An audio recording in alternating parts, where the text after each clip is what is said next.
Good afternoon, everyone. Chris Berryman here, coalition builder and founder of Bringing Humanity Together. Well, you know what it means to me on a wonderful Wednesday? It means it's another Conversations for Humanity call today on LinkedIn and on Facebook and on our YouTube channel.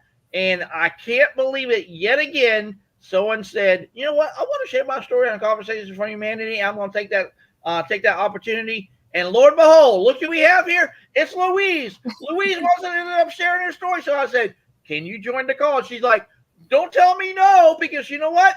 I just had a vacation in Portugal, loved it so much, and I was thinking, well, why not share what I did in Portugal? So let's do that." And I'm like, okay, let's do that. So Louise, glad that you are here with us today. I like I said, even the pictures that you sent me about Portugal, which is truly amazing. And again, I'm just so humbled and honored that you're here. But please, Louise, we would love to hear your story. And again, thank you for your time today. You're welcome. It's so nice to be here. Thank you for having me. I just got back from Portugal, so it was lovely. We all need a break sometimes. So it was really good to be away, actually, because every time I'm away, I have like clarity about things.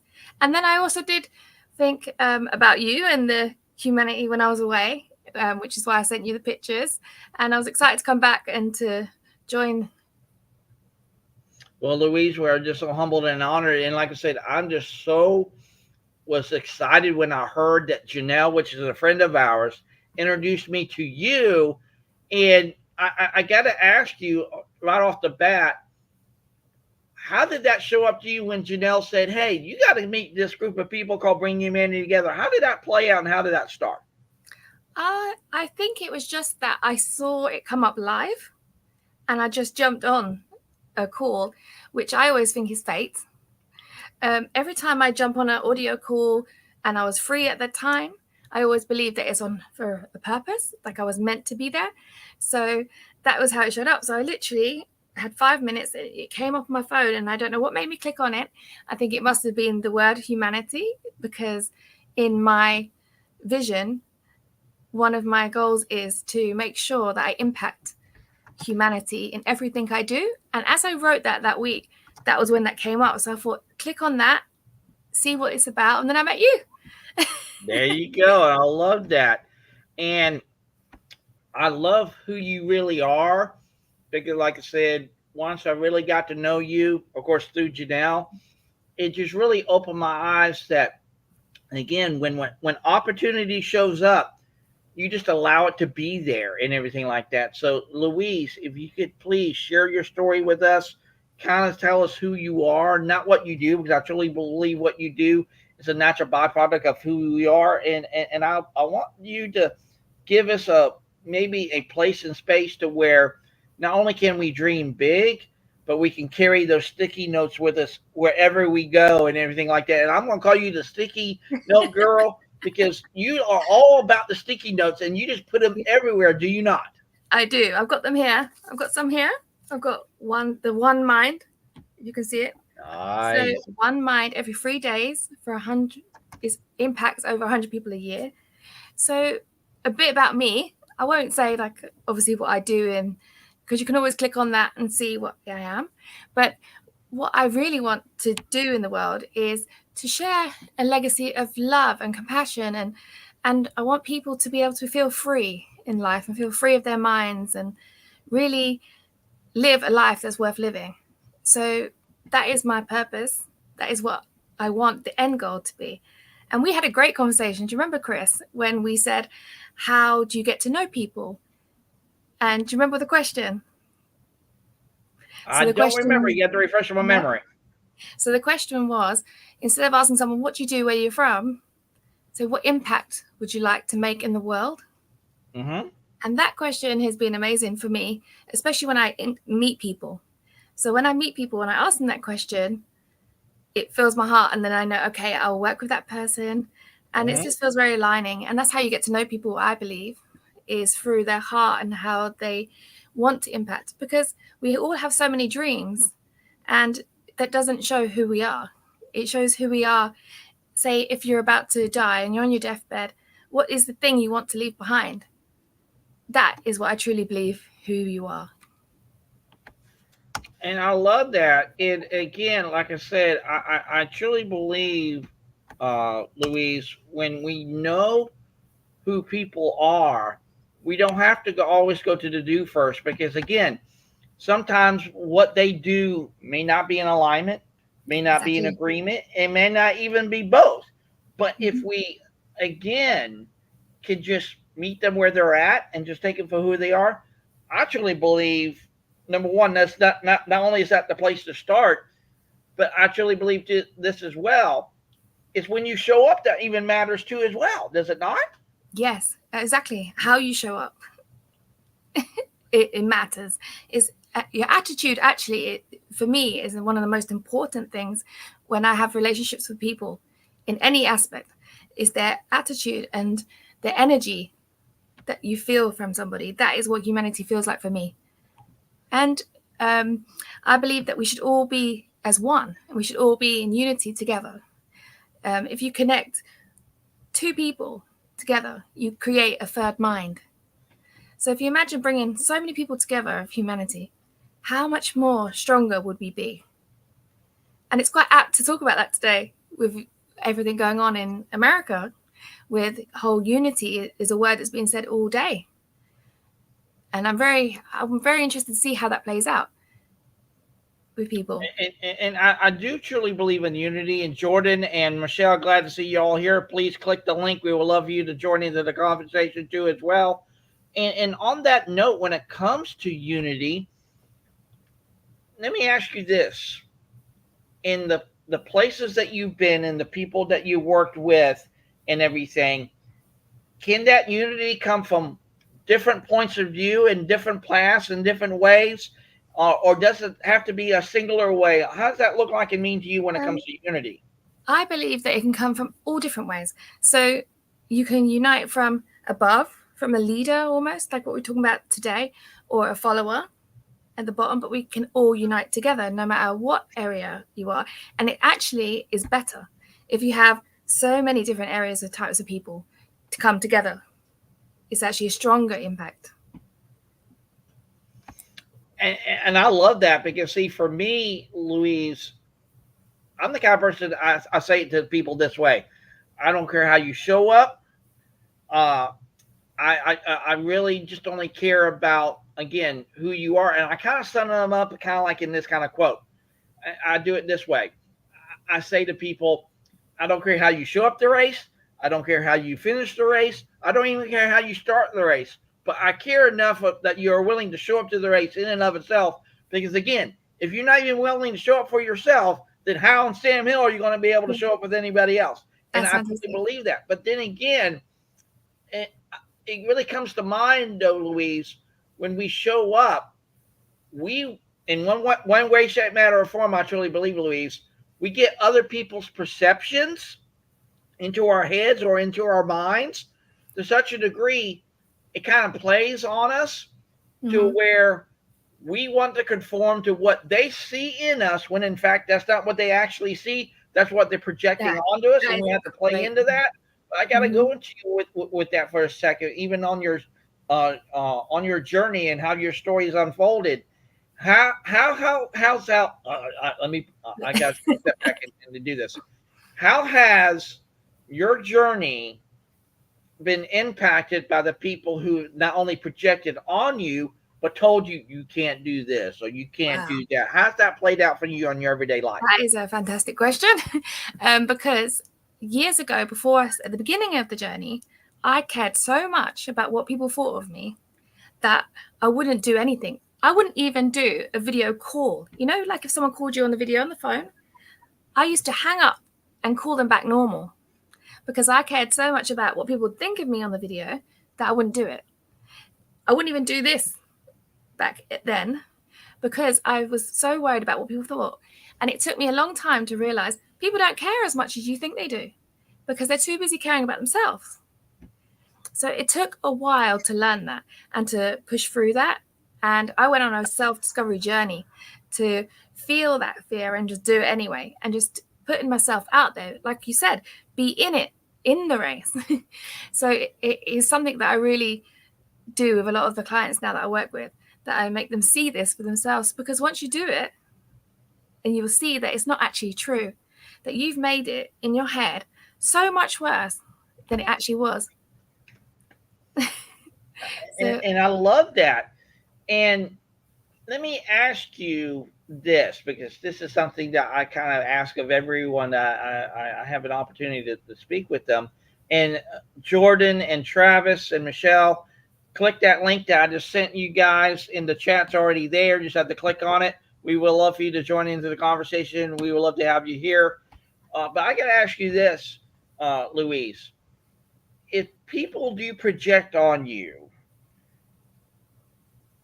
do you actually take it from a place of maybe I really wanted to get to know who Jordan is, and if I get to know who he is, what he projects on me, again from a place of perception, from me coming to Jordan, maybe I can actually see what's actually there in relevance to what Jordan is projecting, and to where you can actually have that alignment and have that agreement. Is that the kind of way you like to end up doing your, not only your day to day, but how actually you can really connect with people on that everyday basis? Yeah, so it's important to have a connection with people, especially in what I do. And people, yes, they project to you too. So it's both ways. And you have to align, even your clients, you have to align with your perception.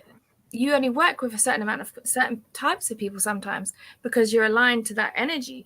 So it is a huge thing. And it's a great topic. I want to hear what Jordan says about it. Jordan, glad to see you here, sir. How are you doing today, sir? Glad that you can join us. Yeah, thank you. I'm good. Can you hear me there? You're good.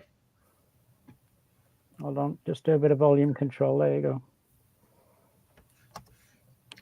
So, what's your take when it comes to perception, alignment, and agreement? How's that played out in your life, Jordan?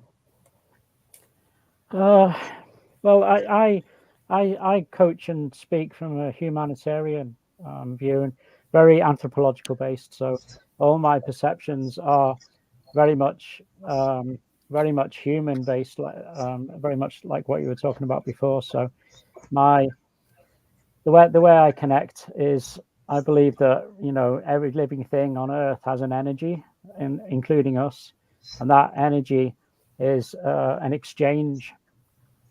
So every time you're with another human being or indeed another living creature, that energy is exchanged, be it a tree, be it an animal, be it us, and we're evolved apes. So that energy has evolved over millennia, and I think what humanity needs to do, especially with ongoing stuff going on in the world, is to take a step back and retune those energies, because a lot of that skill has been lost through high tech.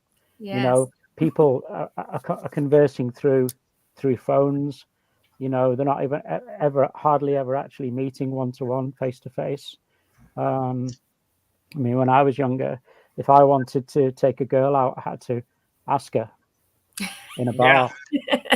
But now they text each other before they even meet, and that's a whole new ball game. But what that does is it's convenient, but it takes away the human aspect of it, and it takes away that social skill that we had to learn from a very young age. Before the 1990s, that's all we had, and that's and we. But I think a lot of the, unfortunately, humanity has lost that, and I think we need to get back to that. And sorry, Jordan, I just wanted to say, do you feel like it's caused a lot of social anxiety these days? Because that's what I see a lot with people who don't seem to be able to get out of the house, and it feels like a lot of this is caused from technology. And it would be good. I think so, because and COVID didn't help, because people were then forced into a situation where they couldn't meet, even if they wanted to. Or it was an excuse for many. Maybe, yeah, maybe some people, prayed for that to happen. I'm not sure, but at the end of the day, that sets us back a lot, because the people who thought, finally I'm going to go out and meet people, then they suddenly couldn't for 2 years, and it was like, oh, okay. And then when that 2 years is over, a lot of people then got into such a routine that they didn't that idea of going out and meeting people again started to repress more, and so some of them have still not gone out now. Mm-hmm. Yeah. And that's the sad reality of it. Well, Yeah. if I may, yeah, it's insane on how closed in people have become from the whole COVID thing, and not to mention how much people were losing their minds during the whole COVID ordeal. I got lucky. I was a semi truck driver prior to me following my passion and the career that I'm in right now, and oftentimes I was cross country, going all over America, by the way, and coming across major cities, certain towns around Walmarts. The line just to get into Walmart to buy toilet paper was 3 miles down the road. It was insane how much people lost their minds. Mm-hmm. Oh my God, the panic. But the panic now, since it feels like it's got a different pandemic, a pandemic about mental health. Oh, yes. Is the next one because of it. It feels. By the way, I don't know if you got my message, Louise, but I did say I applaud you. Live your life with no more fear. That's what I believe in. Oh, thank you. And if I I see it. If I may comment on Jordan's when he was saying about the whole energy thing, I very much agree, because being a life coach that specializes in a certain niche, as well as a spiritual healer, connecting with the world around us, so many of us have forgotten how important the connection of the balance between humanity and the world is, and they don't care. You as a spiritual healer and having awakenings and meditation things throughout my life, connecting with that, I can hear her screaming. We need to do better, and we need to remember the balance between the world around us and the people therein. Because if one shifts if the balance shifts in one direction, it's over. And Travis, I'm so glad that you are here. And Jordan and Travis, I have to say to both of you gentlemen, I definitely want to have a great and engaging conversation offline with you on both of you. And I love that you just shared that, Travis, because when we look at life, that dichotomy of balance, we put it in so many different prisms and frameworks and everything like that. And some people say life is in balance, so it's not necessarily 50-50. I understand that. Go ahead, Travis. Go ahead. I'm so sorry. I'm sorry for cutting you off, Chris. I apologize. But there's actually something to consider. Life actually is fair. Let me explain. Every single thing you say and do affects the world around you, no matter where you're at. Right here, right now, my speaking is affecting all of your lives, and will carry on into later on in the day into other people as well as people here. Keeping that in mind, there is a balance. Where people think that their life isn't going very right or well, consider the butterfly effect, or if you will, in my expression, the ripple effect, to where your life interacts with other people's and it crosses over. Where you think that your life isn't going well, how do you know that it's not a ripple from someone else from somewhere in the world coming into you to where it balances their life? You may have to take the brunt of it, but it doesn't mean that it's permanent. Correct. It can and will balance out. So life is actually more fair than you realize when you consider that you're not the only person in the world. Yeah. Correct. And I'm glad you brought that into perspective too as well, because see, for me, it goes to this very simple dynamic, Travis, and of course, Jordan. I'd love to hear what Travis just shared with us, Jordan. But it goes down to this very simple dynamic, Travis. It's about allowing life to happen for you rather than to you.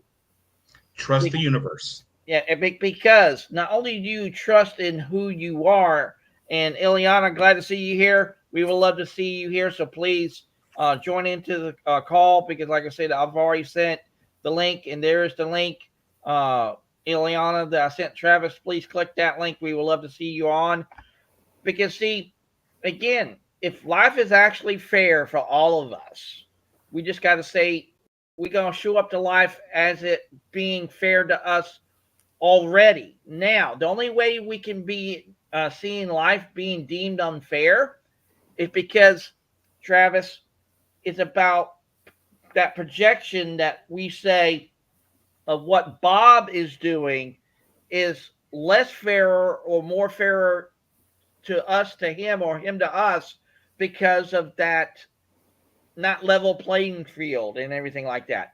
So what Bob does is probably more fair to him because of something he has versus what I don't. And again, we have that comparisons that we try to do that in that contrast kind of dynamic of saying, hey, Bob has this and I don't. Bob does this and I don't. And it's not about that. What I truly believe, Travis and Jordan and everyone, it's about understanding what works best for you. Because again, what you probably do yesterday may not even work tomorrow. And by allowing that to show up in your life, then you can craft your life in any which way, shape, matter, or form. Because again, it's not someone else's life, it's yours. Mm-hmm. I feel sometimes it's very lived from the ego and about what you can get in life. And a lot of the time it's not about what you can give. It's also about the stories that you're making up, the meanings for that is what I feel it is. The one thing I wanted to do with you guys is just to show you like why humanity is important. Do you want to do something quickly with me? You're good. Go for it. Okay. If you make yourself nice and comfortable, I'm just going to get you to close your eyes for a minute. We're not going to do hypnosis, just a little visualization to show you something. So if you just close your eyes, take a nice deep breath in, all the way up, and breathe out. And one more time, breathe in and out. Now, I would like you to imagine you have received the life of your dreams. You've woken up and you have got everything you've ever wanted. Imagine what you have. Maybe you have the house. Maybe you see yourself driving the car. You feel rich. You have all the money in the bank. Maybe you've received the award. Maybe you made the impact you wanted. And then, in that moment, you realize you're the only person left on Earth. There's no other human beings but you. Now, everything that you wished for and you received, does it actually matter anymore? If no one's there to see the car, no one's there to see the house, does your dreams matter without humanity? No, it doesn't. When you're ready, open your eyes. I'm sorry, I didn't mean to do that, but Yes, okay. No, I love that because I actually I do that thing. I have that kind of insight where so many people are trying to climb to the top and whatnot and trying to take over, even through wanton destruction. But what does it amount to when you have it and there's no one there? There's no one there. There's no family to share it with. If there's no people to show off your jewelry or your fancy things, even if you wanted that in the first place, or if you had the house or the pool and you had no kids in there or grandkids to swim in it, like this is what humanity means for me. This is why I wanted to do that with you. I hope you enjoyed it. Oh, I loved it. I really do. When you take the time, sometimes you just, again, like I said, I'll go back to what I said earlier. You just got to recognize what works best for you. And if that means you take the time to set your mind right, get in focus, get in tune, then that's going to work for you. But then again, there's some people who, again, are not going to be our very cup of tea. Sometimes that's why we say we come back and drink coffee. And maybe, just maybe, that we can allow people to be in there no matter, again, if they're in alignment with us, they're in the house with us or not. You just let it be. I will go back to that great Beatles song. Just let it be. And even take it even a step further with that great song from John Lennon, Imagine. Think what we can imagine to do if we not only imagine big enough, but also dream big enough. But Jordan, I got to ask you this. When you met Louise, what was the first thing that came to mind to you when you actually had that conversation with her to get to know who she was? What was the very first thing that came to your mind? Probably just how spiritual she was in the sense of human spirituality, not in a religious sense, but in a human sense. And in my line of work, and when I do a lot of talking about time and space and massive things like this, I don't meet many people on that level. You know, if you're in a bar with guys and girls and having to talk about stuff, if I come out with statements about infinity, a lot of people are just completely, they just, you know, someone will say, oh, you know, they look at each other and then someone will say, I bought a nice pair of boots yesterday. There's no, that's the end of the conversation. And, but, you know, because that's their limit of their conversation is the earth. And sometimes with some people, it's just the end of the street. Yeah. Whereas Louise thinks, you know, like I do, on a universal scale, and that's there aren't many people that I could have a conversation with for any length before they find me the most boring person in the world, because you know because to me I'm just a kind of a Brian Coxey, David Attenborough figure that says a lot of things about big things. But to have a conversation on a deep level about infinity, about human kindness, about human race, there's only a few limited people you can actually do that with. And we did have a long talk about that. I remember we was on the Zoom call for ages, I think. Yeah. It was really nice. It's probably because when I do meet people like that, I never want to end the conversation, because no, I didn't either. I remember that like, very well. It's like, it's the same for me as well. Thank you. There's somebody else that thinks like I do. Because it's hard, especially it's hard in real life when you're outside. When you're online, obviously you meet people who are kind of in the same industry or something. But I get what you mean, Jordan, when you're out and it's like people are just on a different level. But then I think that they're still in the ego level, still in the wanting, like they want the boots. So it is harder when you're outside to meet people on that level. Real quick, I was having a conversation with a guy the other day. I was out for a meal, and this guy, we were in a group, and this fly was flying around, and he said, "Oh, you know, I need to kill that." And I said, "Well, why?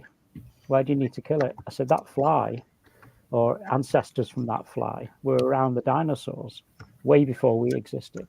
The insect population has decreased by 90% globally. Okay. Oh, that's not good. Can you not kind of edge it out, but keep it alive? You know. So we had this kind of he couldn't get beyond this pest theory. I call it the pest theory, that you know, rats, you know, rabbits, foxes, sometimes birds of prey, people call them pests, and we never got over that. I couldn't get over that threshold of it's another living creature. Everything on Earth, everything that has ever lived, we're all made from the same proteins, but put together differently. That fly is exactly, we are made from exactly the same things that fly is made from, but it's an insect. And maybe he'll be a fly, Jordan. Maybe he'll be a fly in the next life. Yeah, that fly has energy. That fly has a purpose in life. That fly has a purpose in the food chain. You know, but I couldn't get over that level from him of what he's been used to as a kid, that we kill these things because they're lesser living things than we are, and that's a big thing for me. And you know, so people find me weird in that way. We don't find you weird. Travis, you have something for us? Well, just a couple things actually before I go, because I got to go pick someone up. Apparently, they took over my schedule a little bit. But to say something on that, what you're saying, Jordan, is actually what I'm getting at, that so many people have forgotten. It's not something boring. It's something that's meaningful. All this was here long before, all what you're saying, like our ancestry, our origin, the fact that we're all quite literally part of the universe. If you think about what we're made of and the development of our planet Earth, we're so much more connected. But because of the advancement of societal evolution and human evolution in terms of technology, we're trying to reach for the stars. But do you really understand them? Do you really know what they mean? Do you know how important they are to our own existence, not just ours, but throughout the universe itself? I agree with you on that when people lose connection. And there's a lot of things that I've gone through that I've witnessed quite a few revelations and beautiful things that are universal. But in the meantime, it is time for me to go and go pick someone up. It was great to be here. Lovely And I hope to to meet actually you, speak. Travis. I hope to speak with all of you at another time. Yeah, Travis, we'll definitely connect and talk offline. Absolutely. Thank you so much for joining us today. And you have a great, wonderful Wednesday, sir. Thank you so much. Bye. Thank you. Well, thank you for inviting me here and allowing me to speak a little bit. I appreciate it. I didn't mean to take over if I did, but you're good, man. You're good. That's what Conversations for Humanity is all for. It's a conversation. Appreciate it. And one last bit on this, on the whole spiritual thing before I go. One of the things that actually helped me to connect with that and understand the balance is the fact that embracing this is worldwide type deal. Born in America, maybe, but my cultural heritage and ancestry, I'm actually Nordic and Celtic. Mm-hmm. Embracing that part of my past, it helps me discover more of who I am, where I come from, and quite literally, massively explains why I'm able to do what I do now. There are no acts, as Master Oogway from Kung Fu Panda once said, there are no accidents. Love that. There are no accidents. That film always makes me hungry. Yes. Yes. Yeah. I want to eat dumplings after that. I haven't eaten lunch yet. Don't tempt me. All righty. Travis, thank you so much, sir. We'll talk soon. Thank you so much for joining us today. Bye. Thank you. Thank you, sir. All righty. Thank you so much. And see, that's what I love about these calls. It really gets us to a place in space that we can just be in a place together and just let it be. But Jordan, I got to go back to you, sir. Do you view I got my mind's just going 1,000 miles a minute right now, and I got so much in my mind it's not even funny. I got to ask you this, Jordan. Do you allow life to happen for you rather than to you? I think some of that comes with age, doesn't it? Because when you're 20, you're titanium. You know, you're never going to be old. You're never going to die. You're always going to be that kind of resilient person. But then as you get older, you kind of, as I've got older, I've allowed things to evolve rather than me. Obviously, you need to give things a nudge every now and again, otherwise nothing would ever happen. But I'm from about 20, 25, I suppose. I've always tried to tune into what the universe has been trying to tell me, because the universe, if you tune into it, gives you cues about the right direction to go to a certain job or with a certain person, or just, I don't know, a conversation with somebody, anything. It rather than kind of, I suppose in a way, it's the opposite to manifestation, because I like the idea of the manifestation idea, because the idea is you put it out into the universe and the universe comes back with an answer. I love that idea. Okay. And I suppose it's kind of an extension of that, where I don't, on a full moon, I don't run around my trees in a loincloth, you know. My neighbours I wouldn't last very long around here if I did that. And in British winter, you don't want to try it, trust me. No. No. but I do put things out there, and I think the way I do it is, I believe that you don't actually even have to say it; you just have to think it, because it's an energy that goes out. It's actually is in the energy, Jordan. I find that it's like the manifestation. It's always like ask and receive, but I think it's not. I think it's ask and feel and get the vibration of the energy, and then you receive. And I'm not. And if I do that and nothing happens, I don't kind of do it again, because my belief is that, okay, that obviously isn't the right way forward, That's because nothing happened, nothing came back for a reason which is beyond my thinking ability. But for whatever reason, the planets didn't align, whatever it is that happens, and that's not the road that I need to go down. So I don't. It's never let me down yet. You know, in a way, it's kind of as an evolutionist and an atheist, it's kind of an anti-faith, if you like, because I call it an anti-faith because I actually have faith in the universe to give me the cue or not give me the cue, but it's not a religious faith. It's a faith in things I can see. It's a faith in things I can touch. And it's a faith in infinity is out there, and it's a faith in that. It's been proved scientifically. There's no doubt about it. It's something that we know. So why not have faith in it? Is that? And Jordan, I love that, and I'll share a little bit of who I am.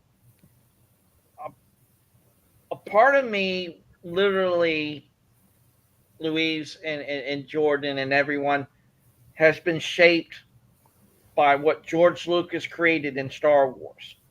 It literally has foundationally changed me like you'll never know. And I'm glad you did bring faith into this, not from a religious sense, but again, about just having faith in and of itself and just leaving it there.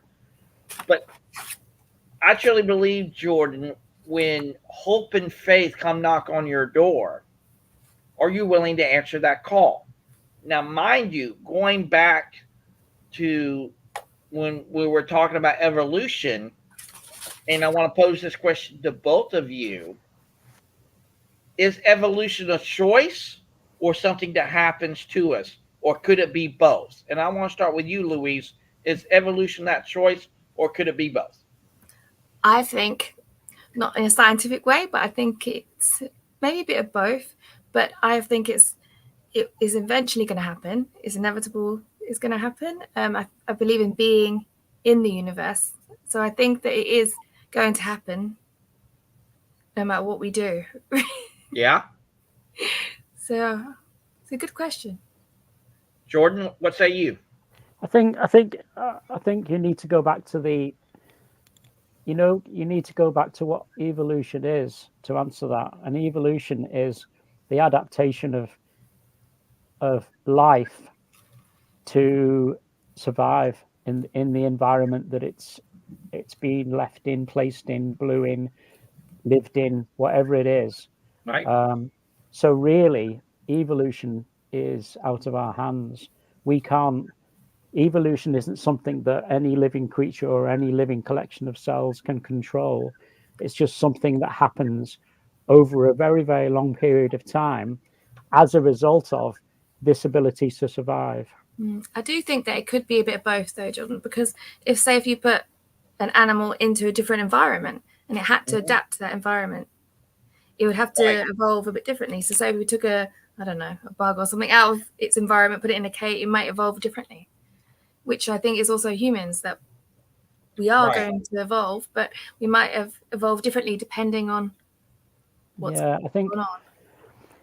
I read somewhere. I know what you're trying to say, and I read somewhere that and I'm a bit of a twitcher, so I know quite a lot about birds. And I read somewhere that blue tits and different birds like sparrows and stuff, but particularly blue tits who were studied over a period of 50 years, their beaks are becoming longer because of bird feeders. See? So since people 50, 60 years ago instead of throwing bread on the floor, started manufacturing special bird feeders where blue tits in particular heavily rely on now to survive the winters. When they started studying blue tits maybe 100 years ago, their beaks were short and stubby because they had to forage like all birds do. But now there's a generations of blue tits that are wholly surviving on bird feeders. And the only way they can do that is is reducing the size of their their beaks are becoming thinner, so they can go into the bird feeders themselves. So I suppose that's a way of evolution changing by human intervention, if you like. Even So like there's things like that happen. Yeah, I get that. Sorry to interrupt. I think minds in the humans as well is also evolving constantly with even advances in technology. So I think we're always evolving, but we can change our evolving at the same time, depending on what's going on. But this is also my take when it comes to evolution too, as well. I'm in the camp like you, Louise, that it could be both. But this is where I come back to when it comes to everything, back to the foundation of where everything kind of starts from. For me, evolution starts from the very simplicible point of where it started from. So think about it, the art of communication. Communication started with the writing on the walls in the caves. Then it translated into the telegraph. It translated into stone tablets, and then it went into the place of the first time that we took a string and did it halfway across the country, and you can actually hear someone on the other end of a telephone, and then next thing you know, you're not even weighted down by a corded phone, and then it just kind of grew from there. When you really think about it, all that is an evolution of what communication is truly all about. Because see, when you really think about it, when it went from the cave paintings to the tablet and then the scrolls and everything like that, it was just another form of what has already been done, and all you're just doing is something uniquely, maybe a little bit different, but yet similar and the same. And that's the way of the day and age of that time. So when you got back into the age of the Roman Empire, how did they communicate? They had the scroll, they had to put it on the pigeon, and the pigeon had to fly and everything like that. So for me, it's about that kind of simplicity that's, like I said, ever evolving. But then again, you got to also recognize this too as well. There's also that component of evolution from a place of transformation too as well. And here's why I say that. Transformation states that it comes from literally out of nothing, from what was never there. And maybe that transformation does come from a place of what's already been there, but something that's come totally out of nowhere, out of left field. I mean, look no further to what Elon Musk is doing. Taking a rocket ship, putting it in space, and then come right back to Earth and then capturing said rocket. Who in the world will come up with that? Someone actually wanted to go big and go home, or don't even do it at all. He's like, I'm going to do this. This is what we're going to do. But see, he's not done anything when you really think about it from a simplistic point of view. Not what has not ever been done before in NASA or in flight alone than what we've done since the dawn of when the Wright brothers took flight there off the shores of North Carolina, because they wanted to take off and give birth to flight. All that is that kind of dynamic. And like I said, transformation does come from that place of evolution, because then again, once we are willing to accept for what's there, then we can be transformed by it.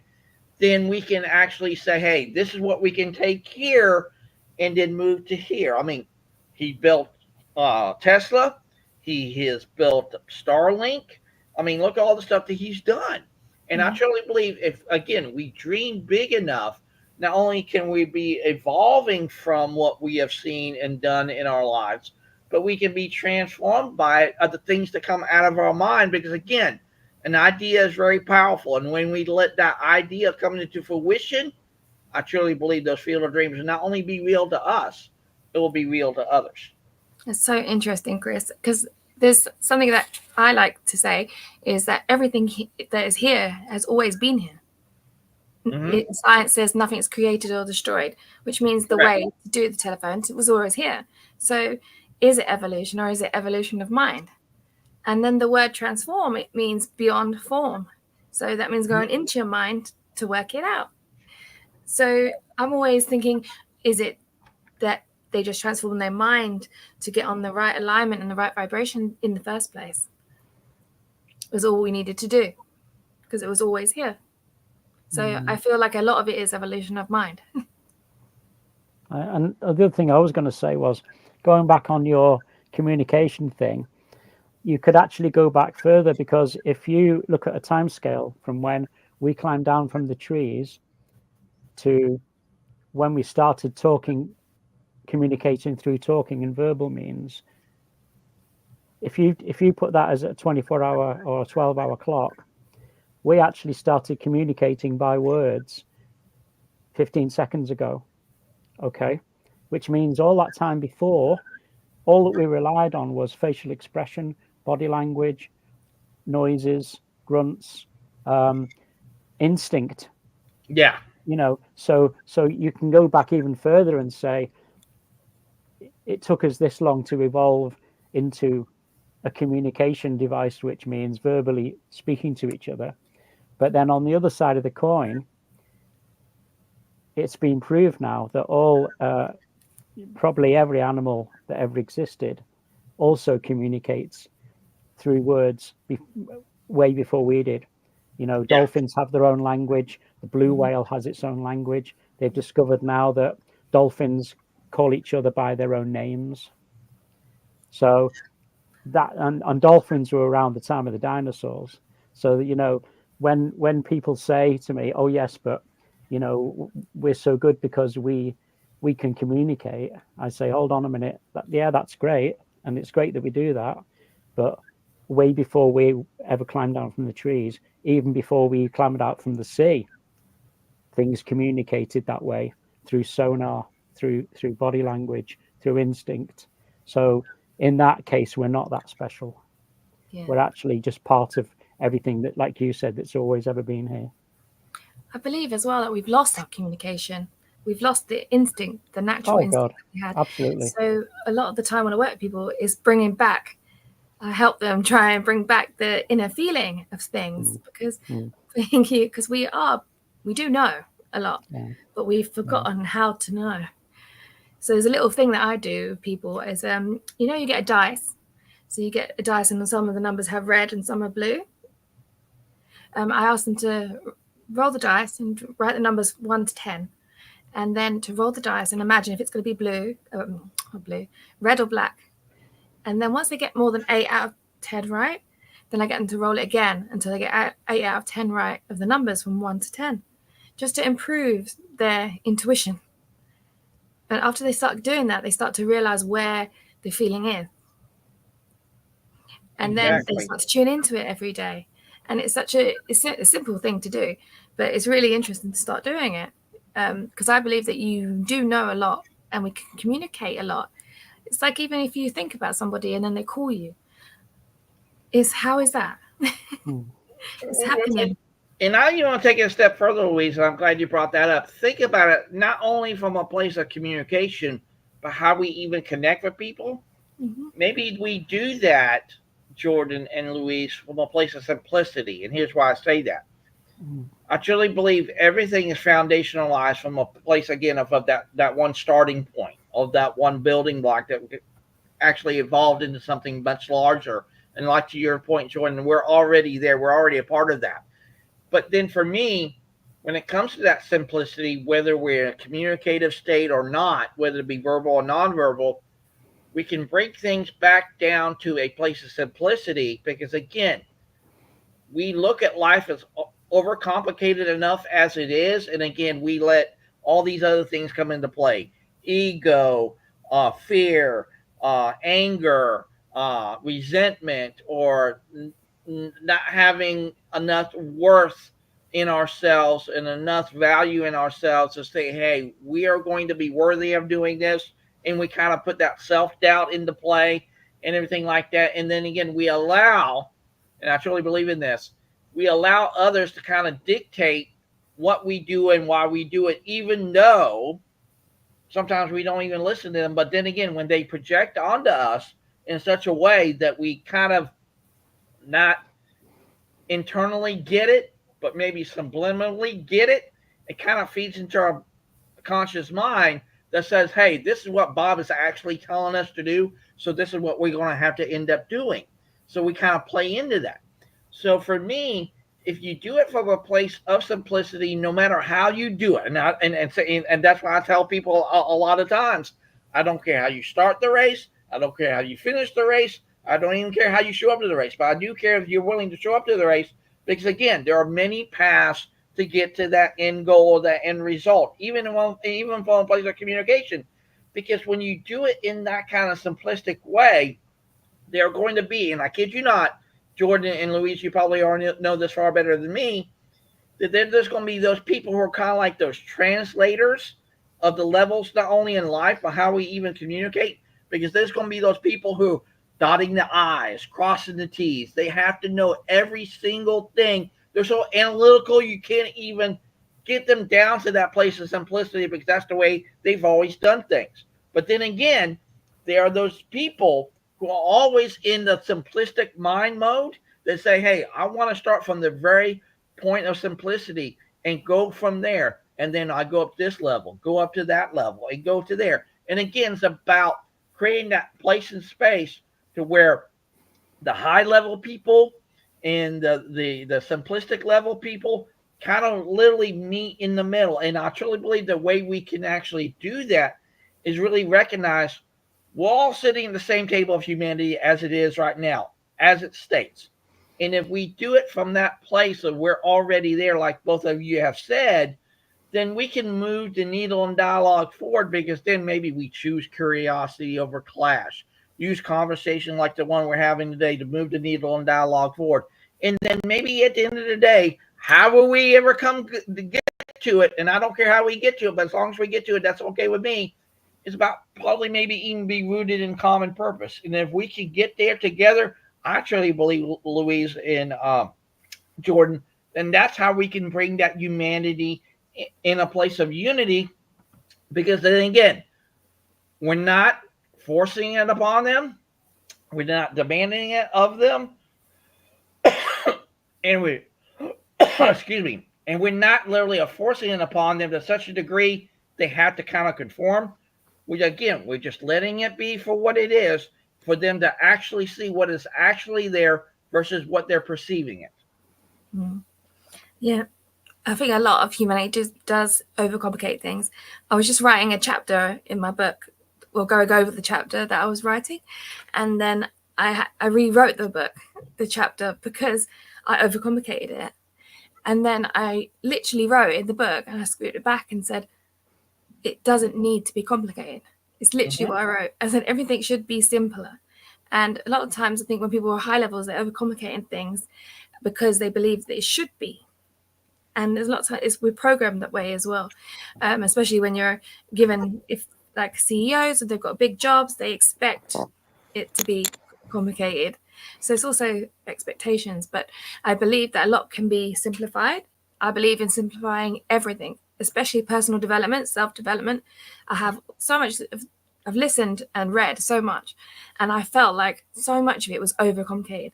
So many of the books that had so much technical jargon, which you didn't need.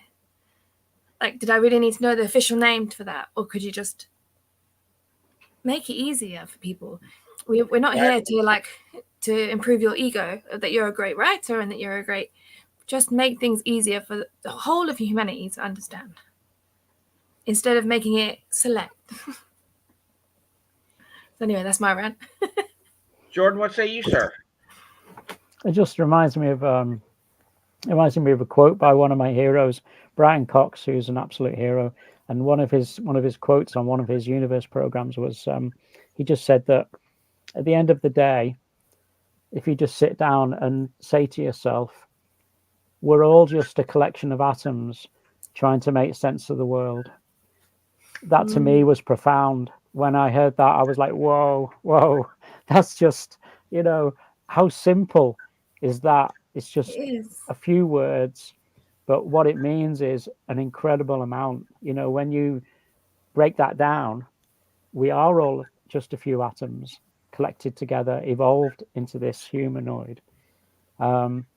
trying to make sense of the world, like we always have done since we climbed out the trees, and even maybe before that, because apes are trying to make sense of the world. So I was just profound, and it just blew me away. Those kind of things, and like you said, what blew me away was it was just so simple, but so true and profound.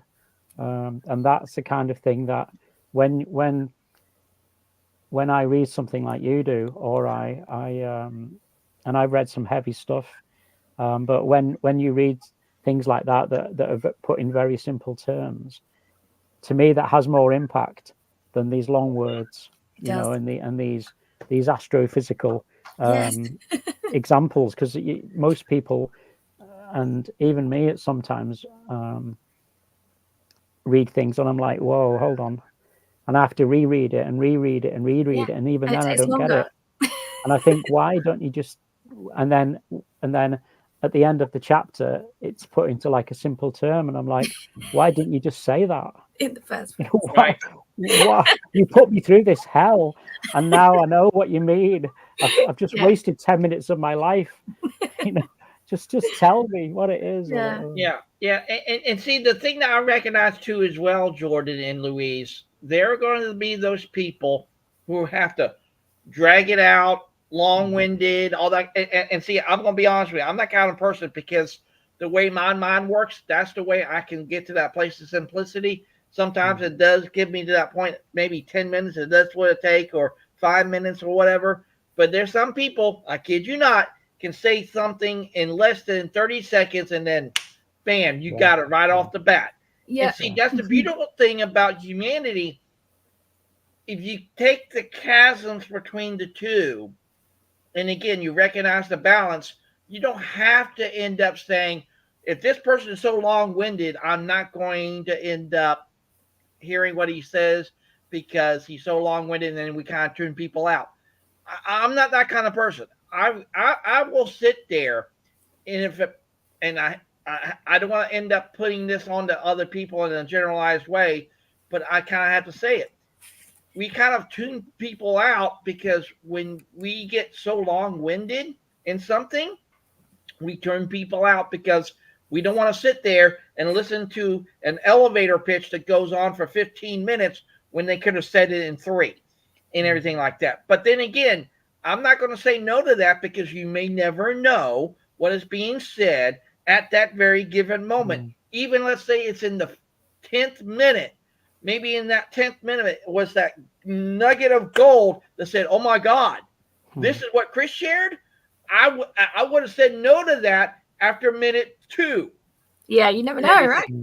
You know? But then again, there are those people who can say things, like I said, in less than 3 minutes, get it simply understood. It's right there, right in front of your face, and you can't deny it. And again, it's almost creating that kind of no-brainer kind of thing. And if we embrace that for what it is, then it's going to, again, it's about creating that value dynamic. And I've said this for eons, and I truly believe in it, that everything is based in the next currency of humanity, which is value. And if they really see that value and it resonates with them, they can still take that 15 minutes that someone shared something with them, and even though it may have been long-winded, but they actually saw the value in it, they're not going to end up kind of throwing them over the bus or under the bus or over the ship or whatever, because they say, maybe that 15 minutes was so worth it that I didn't have to kind of jump ship and say after minute 4 I had to get up and go because I couldn't take no more. You just kind of just took it for what it is. And I truly believe that goes into ego, not willing to listen, not willing to just let things be. I mean, there's so many things you can get into that. But from what I have learned is, again, if I'm willing to let it go, I truly believe I will get far more back in return, because I'm allowing it to be there. You're not demanding of it. And again, I recognize, and again, I'm the person that comes right out and says it right up front. If you're looking for a guy who's simple-minded, I might be your guy. If you don't like to see someone who's short in nature, who can just kind of put it right off and bing bang boom, maybe I may not be your guy. But then again, I show up as who I really am. And sometimes, again, like what Travis was saying earlier about the balance kind of dynamic, we kind of weigh that out. If I'm going to listen to him or if I'm not. And again, everything's relegated to choice. And again, I truly believe in that too as well. That when you allow that to be there in and of itself, that choice is the ultimate path to freedom. And if you allow that to be there, not only for you, but also for those very people that you're communicating with or having a dinner with or whatever that might be, that changes the whole dynamic, how everything not only lays out in the present moment, but thereafter.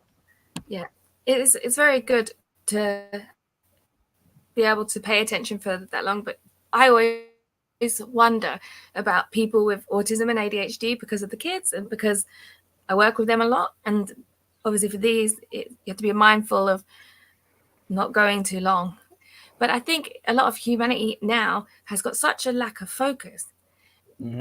They need instant gratification with like technology, and they cannot focus for long enough. And it's not even like they mean to drown off. It's that their mind is so used to flipping them quickly that when someone's talking, they just like lose their mind almost.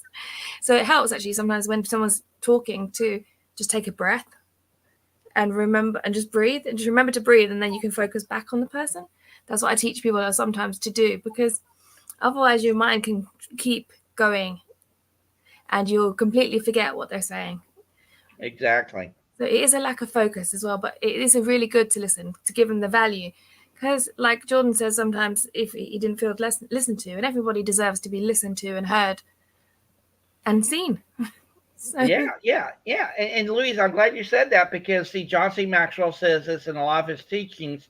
It comes down to 3 words: listen, learn, and lead. Mm-hmm. And I truly believe if we can all become better listeners, then we can all become better learners, and then we can all become not only better leaders, not only in our own businesses, but literally in life itself, if we just allow that to be there. And I truly believe in that. So I know it's getting late there for you guys there in the UK, and I got to be mindful of everyone's time.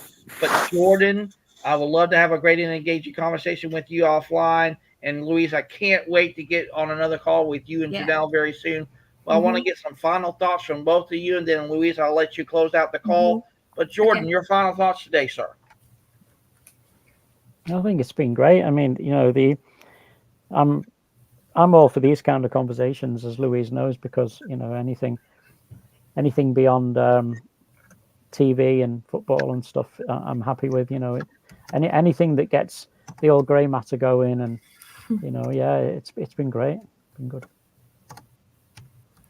All right, very good. Louise, your final thoughts, ma'am? Yeah, well, it's been a pleasure to see you all today, and it's been a really interesting call, especially with the evolution theory. I've really enjoyed that, to see things from different perspectives. So really today, for me, felt like different perspectives of seeing things. That's been really great. And also I enjoyed doing that little thing with you guys about the humanity. And if you woke up and we was all gone. Exactly. You know? Yeah, it's good. It's good to remember that we're all one, we're all unit, we're all together. And all right, I love it's been that. a pleasure. Yes. Louise, so since this is your show, and Jordan and Travis and Eliana and Michelle, I'm glad to see you guys join into the conversation today and watch. Please share this with your friends too as well. Louise, I'm going to give you your sticky note of the day, so to speak. Maybe that's going to be the way we close this out. But all right. Louise, I want to turn over to you and kind of share with people what will be probably something that they can do maybe today that can be better set there tomorrow up for tomorrow. And I want to have the opportunity with you to do that. So please, Louise, share your sticky note of the day. My sticky note for today would be, even Jesus had followers and had disciples. So sometimes we need to follow other people for humanity's sake. Oh, I love that. Louise, sticky that note on the comment section of the post today. We'll make that happen, because see, for me, Louise, I will take that to another level too as well. This is my take when it comes to that. Okay. Leaders can't be leaders if they can't follow. Followers can't be followers if they can't lead. Mm-hmm. It's there, is it not? It is. Jeez, you need the followers to lead, Yes. and you need to be both. Yeah, I love that. What And do Louise, you like from Jordan? yeah. Yep. Yep. So thank you all for taking time out of your day to be with me here today. Like I said, I can't wait to have a great and engaging conversation with you. And I both sent you a message in the private chat, so please read that for me. That'd be greatly appreciated. Again, if you guys want to come share your story on Conversations for Humanity, all you have to do is click this link. It's already in the comment section, not only on our YouTube and also Facebook pages, but also here on LinkedIn. We would love for you to come share your story on Conversation for Humanity. We would love to have you there. So from all of us here at Bringing Humanity Together and Adaptive Strategies Group, thank you so much for watching and taking part in Conversations for Humanity. We'll see you on the next Conversations for Humanity next Wednesday. You guys have a great day. Make your day on this wonderful Wednesday. Have a great day, everyone. Bye. Right.